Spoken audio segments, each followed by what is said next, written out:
कहो दिल से उमराजे फिर से।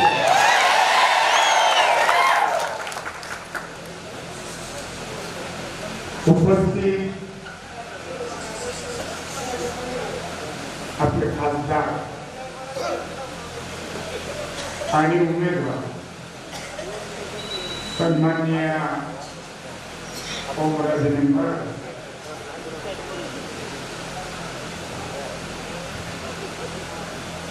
कार्यक्रमाला उपस्थित असलेल्या सगळ्या माझ्या भगिनी,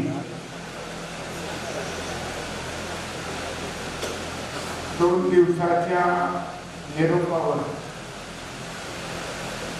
आपापल्या खर्चानं आपापली वाहनं घेऊन या ठिकाणी उपस्थित असलेले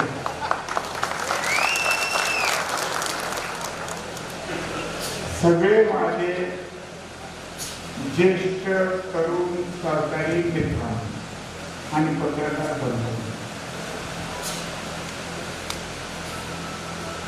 ओमराजेंचं भाषण एवढं मस्त झालं की मनातलं माणूस बोललं तर पुढच्याच्या हृदयापर्यंत पोहोचतं. ओमराजेंनी मी मनातलं बोललो. फोनबद्दल तुमच्यावर बोलता कोण बोलतं? जे फोनच उचलत नाही ते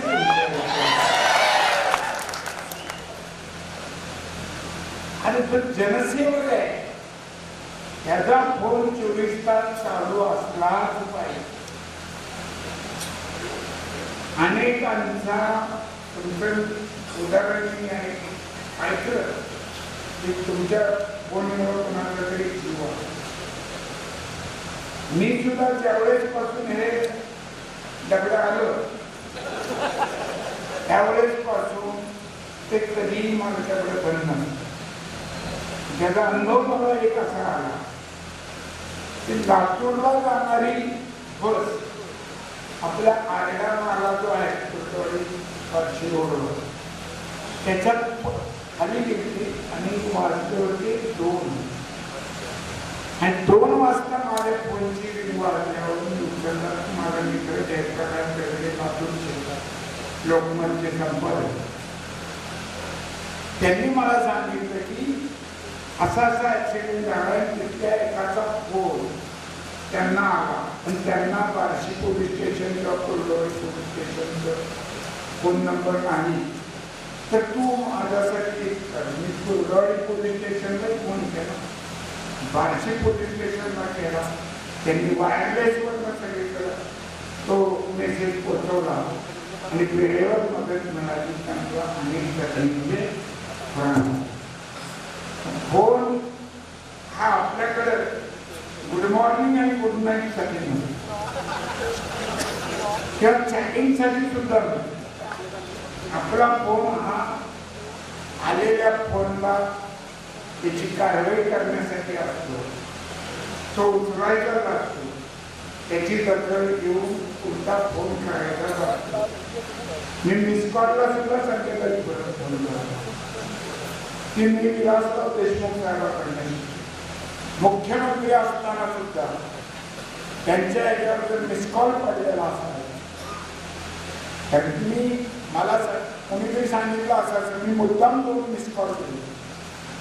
मला पहाटे 6ला फोन आला की सोबत काय अर्जंट काम आहे. मी म्हणलं सर 6 वाजता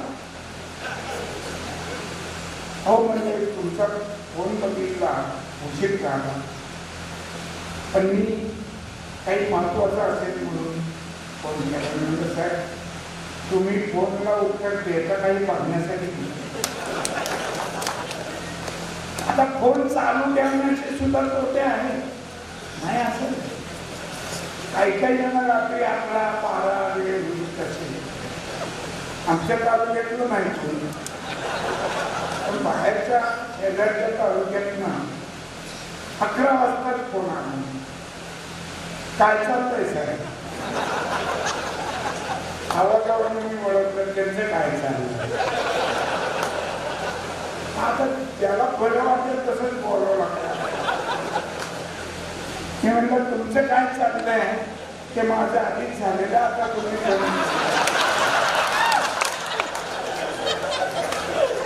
एकदम खुश झाला वाढ